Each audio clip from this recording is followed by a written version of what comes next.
નમસ્કાર દર્શક મિત્રો, હું શીતલ મહેતા ન્યૂઝ ઓફ કચ્છમાં આપનું સ્વાગત છે। આજે 15 જાન્યુઆરી જોઈએ આજના સમાચાર।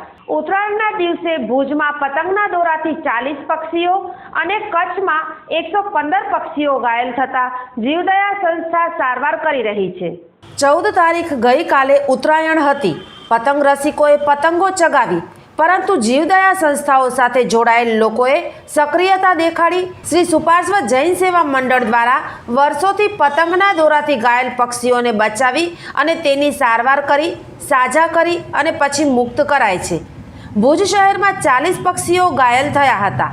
તે સુપાર્શ્વ જૈન સેવા મંડળ દ્વારા ખાસ ખુલેલ કેમ્પમાં સારવાર આપી છે। જે કેમ્પમાં પક્ષીઓ લાવવામાં આવ્યા તેનો આ આંક છે। સેવા મંડળના સ્વયંસેવકોએ સમગ્ર દિવસ ખડે પગે રહી સેવા કાર્ય કર્યું હતું। આ માટે જિલ્લા પશુપાલન વિભાગનો સાથ મળ્યો હતો। પશુપાલન વિભાગના અધિકારી ડૉક્ટર હરેશભાઈ ઠક્કર તથા અન્ય પશુ વિભાગના ડૉક્ટરોએ પણ સક્રિય સેવા આપી હતી।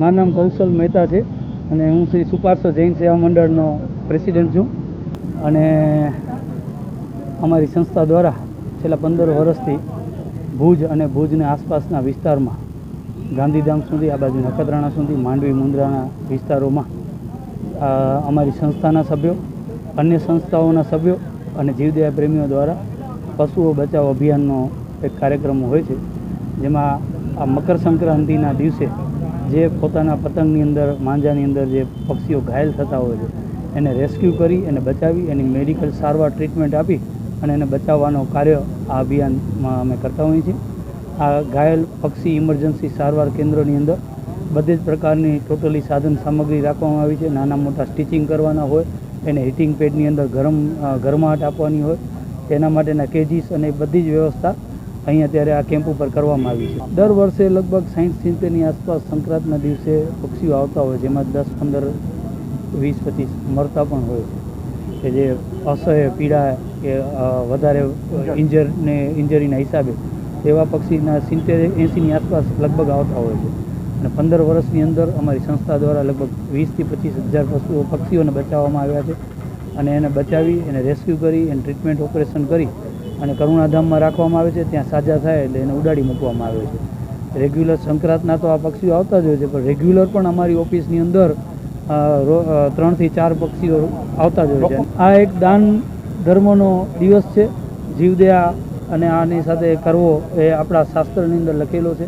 એટલે આજે જીવદયાના પર્વની અંદર આ પક્ષીઓને એક જ દિવસ, પશુઓને એક જ દિવસ નિરણ કે ચારો આપવાથી પુણ્ય જેટલો મળે છે એટલો તમે 365 દિવસ આવા પક્ષીઓ માટે આપ નોમિનલ રોજનો નક્કી કરીને રૂપિયા દાન ભેગો કરો અને અલગ અલગ પાંજરાપોળમાં સંસ્થાઓમાં જીવદયાનો કાર્ય કરતી સંસ્થાઓને આપી અને એ લોકોને મજબૂત કરો।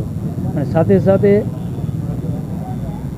હું એટલી વિનંતી કરીશ કે આ સંક્રાંત છે એ મોજશોખનો, ધર્મનો, દાન ધર્મનો દિવસ છે અને આજના દિવસે સંસ્થા સાથે નગરપાલિકાની એક ક્રેન પણ હાજર છે કે આવા કોઈ ઝાડ ઉપર, તાર ઉપર ક્યાંય પક્ષીઓ ફસાઈ જાય તો એ બદલ નગરપાલિકાનો પણ અમે ખૂબ ખૂબ આભાર વ્યક્ત કરીએ છીએ।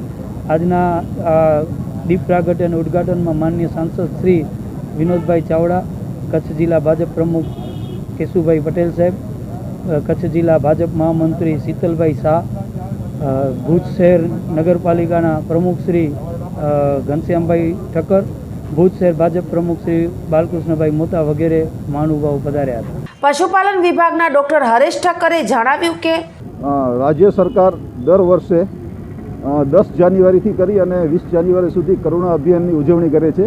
ચાલુ વર્ષે પણ આપણે એ રીતે આપણા સમગ્ર જિલ્લામાં આયોજન ગોઠવ્યું છે, જેમાં કુલ 16 જેટલા આપણે પશુ સારવાર કેન્દ્રો શરૂ કરેલા છે વન વિભાગ અને બીજી સંસ્થાઓના સહયોગથી। અત્યારે આપણા દરેક દવાખાના છે એ પક્ષી સારવાર કેન્દ્ર તરીકે કાર્યરત છે। આપણે અગાઉની જો જોઈએ તો છેલ્લા 2 વર્ષથી લગભગ 150 જેટલા પક્ષીઓ દર વખતે સારવાર માટે આવતા હોય છે। ગઈ વખતે થોડાક ઓછા હતા, કોરોનાને કારણે પતંગ ચગાવવાનું પણ ઓછું હતું, પણ લગભગ 150થી કરીને 200 જેટલા પક્ષીઓ આપણે સારવાર માટે આવતા હોય છે। તેમજ બીજા પણ જે મોટા પાણી હોય છે જેમને વધારે પડતો ઘઉં કે ઘૂઘરી ખવડાવવામાં આવે તો એની પણ આપણે સારવાર કરતા હોઈએ છીએ અને લગભગ 90% જેટલો આપણો એમાં સક્સેસ રેટ છે, એટલે કે 100માંથી લગભગ 90 પક્ષીઓ આપણે બચાવી લઈએ છીએ. જે પક્ષીને ખૂબ જ વધારે ઈજા થયેલી હોય, બ્લીડિંગ વધારે થયેલું હોય કે પછી સારવાર માટે લાવવામાં વધુ મોડું થઈ જાય તો એવા પક્ષીઓ આપણે બચાવી શકતા નથી. બાકી તમામ પક્ષીઓને બચાવી લેવાય છે. એ રીતે ભુજ શહેરમાં 40 ઘાયલ પક્ષીઓની સારવાર ચાલે છે.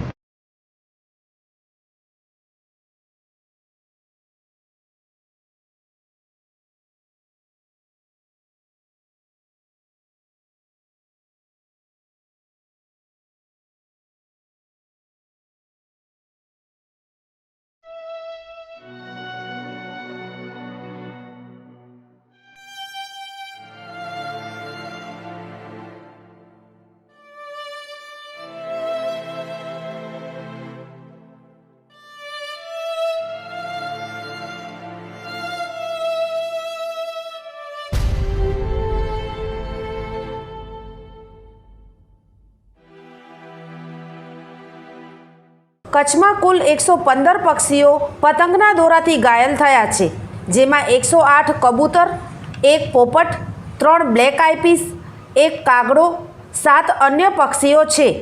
આમ 115 પક્ષીઓને સારવાર આપવામાં આવી છે. આ એવા પક્ષીઓ છે જે ઘાયલ હાલતમાં લોકોને દેખાતા હોસ્પિટલમાં લવાયા છે.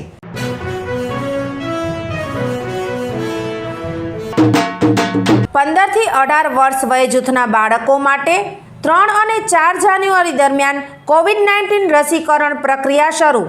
નવા પ્રકારના મ્યુટન્ટ કોરોના વાયરસ ઓમિક્રોન સામે કોવિડ-19ની રસી અસરકારક છે અને રોગનું ગંભીર રૂપ ધારણ કરતું અટકાવે છે. 15 થી 18 વર્ષ વય જૂથના બાળકોને માત્ર કોવિડ-19 વેક્સિન કોવેક્સિન આપવામાં આવશે. શાળામાં જતા અને ન જતા તમામ બાળકો માટે આ વેક્સિન ઉપલબ્ધ છે. કચ્છ જિલ્લાની દરેક સ્કૂલ, ITI, કેન્દ્રીય વિદ્યાલય, અન્ય તમામ પ્રકારની શાળાઓમાં આ વેક્સિન આપવાની વ્યવસ્થા કરાઈ છે. દરેક શાળામાં વેક્સિનેશનનો સમય સવારે 8 થી 5નો રહેશે. 900થી વધારે વેક્સિનેટર દ્વારા 2 દિવસ દરમિયાન સમગ્ર વહીવટી તંત્ર અને આરોગ્ય તંત્ર વેક્સિનેશન માટે સચેત અને ખડે પગે. કોવેક્સિન રસી લેવાથી 28 દિવસના ટૂંકા ગાળામાં કોરોનાથી સંપૂર્ણ રક્ષિત થઈ શકાય છે. જિલ્લા વહીવટી તંત્ર, ભુજ, કચ્છ. દર્શક મિત્રો, ન્યૂઝ ઓફ કચ્છના સમાચાર હવે ઘેર બેઠા ઉષા કેબલના સથવારે ચેનલ નંબર 17 ઉપર રાત્રે 9:30 થી 10 દરમિયાન જોઈ શકશો.